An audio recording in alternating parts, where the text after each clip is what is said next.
everyone. Bill Clinton is hitting the campaign trail, stumping for Hillary Clinton in his first solo appearance in the 2016 race. Watch him here in Nashua, New Hampshire today. I do not believe in my lifetime anybody has run for this job at a moment of great importance who was better qualified by knowledge, experience, and temperament to do what needs to be done now to restore prosperity, to deal with these human issues, to make us as safe as possible. Hillary Clinton is even including her husband in new advertisements out today, which come just days after Donald Trump slammed Bill Clinton for his past improprieties, dubbing him one of the great abusers of the world. She wants to accuse me of things, and the husband's one of the great abusers of the world? Give me a break. All right, so will Bill do more harm than good for Hillary? Or will her female voters even care? Joining me right now, progressive radio host Leslie Marshall and former advisor to George W. Bush, Brad Blakeman. Good to have you guys back. Brad, you know, he's out there in New Hampshire right now, a state where it's kind of feeling like deja vu again. I mean, you got Bernie Sanders out there coming seemingly out of nowhere, a little like Barack Obama did in New Hampshire back in 2008. He's neck and neck with her. And I got to say, there's some Clinton fatigue in New Hampshire. So let me ask you, is Bill going to help her overcome any of this fatigue, any of this Bernie Sanders success, or is he going to make it worse in your view? Well, I think, look, Hillary Clinton is on her way, assuming she's not indicted, to the nomination. Bernie Sanders may be an irritant, but he's not going to be able to stop her. So Bill Clinton obviously would be a help. If you're going to win the nomination anyway, why not have Bill out there? Because the base of the Democratic Party loves him. And Donald Trump attacks him at his peril, because we know that Bill Clinton polls higher than Donald Trump and even polls higher than Hillary. So Hillary has to be careful how she uses Bill Clinton, because remember, there's a lot of nostalgia out there. People love Bill Clinton, but not necessarily like Hillary Clinton.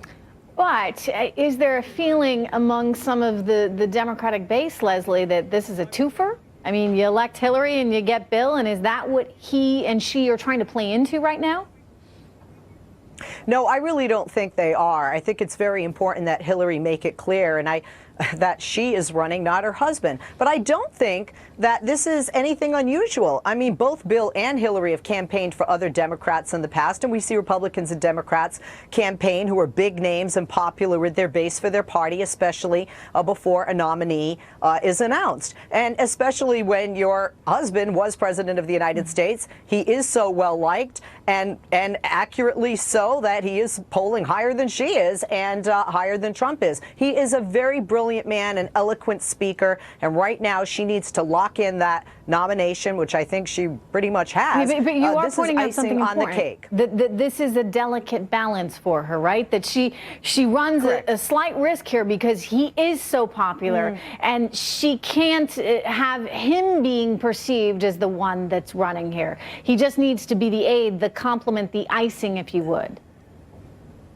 I agree with you there, but remember, right now, she is gunning for the nomination. Once that is her position as the Democratic nominee, which I believe it will be, I don't think that we will see former President Clinton in the same light that we're seeing him now, because then she's going to be going for the masses, some Republicans and certainly independents and those who don't want to subscribe to any party politically. Brad, where does it hurt her in your view? I mean, South Carolina, he was challenged there because of the comments he made back in 2008. Is that a state where maybe having Bill Clinton by your side is not going to be as advantageous?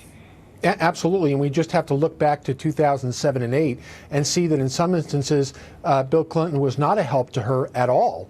So you have to be very selective on how you use Bill Clinton.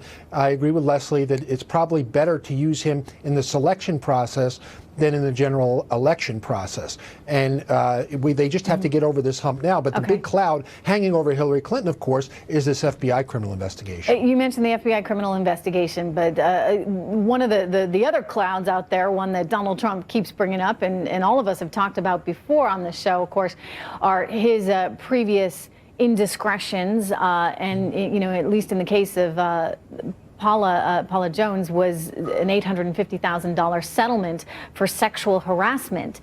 How much of this is going to be in focus, in your view, Brad, in New Hampshire right now as a result of him campaigning? Well, it's a real danger because, again, just look at his popularity alone, and we have to realize that there's a whole school of voters who were not even alive at the time Bill Clinton was president. So they're not up to speed on what Bill Clinton has done, nor are they going to be in that position to make that kind of judgment. Well, if they're not up to speed and they're not going to make a judgment on it, then, you know, maybe it's not going to hurt her, Leslie.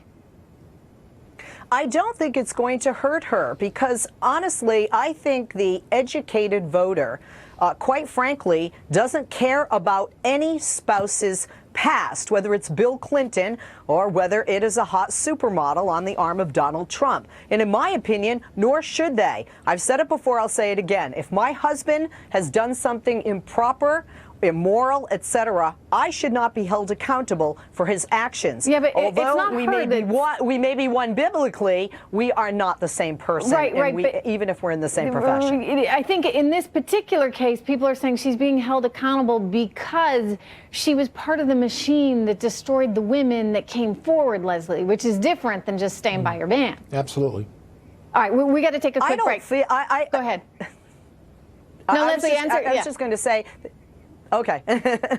I was going to say, I don't feel that, again, what do we have that is fact versus what we have that is allegation or somebody that is blogging and opining? I don't feel that Hillary Clinton tore apart women. I do feel that sometimes we have a conversation somebody claims happened and the only two people that know what took place, for example, will be in one example, Juanita Broaddrick and Hillary Clinton. So I think that's a very dangerous slope for us to go on. Well, when we're and you know, look, the reality is, and you guys have said this before, you know, it actually puts her in the position of being a victim, which actually she plays pretty well. I mean, when we've seen her popularity skyrocket, it's when she's been in that position that shows America a softer side of her. Anyway, Leslie and Brad, stay with me. We've got lots more to talk about.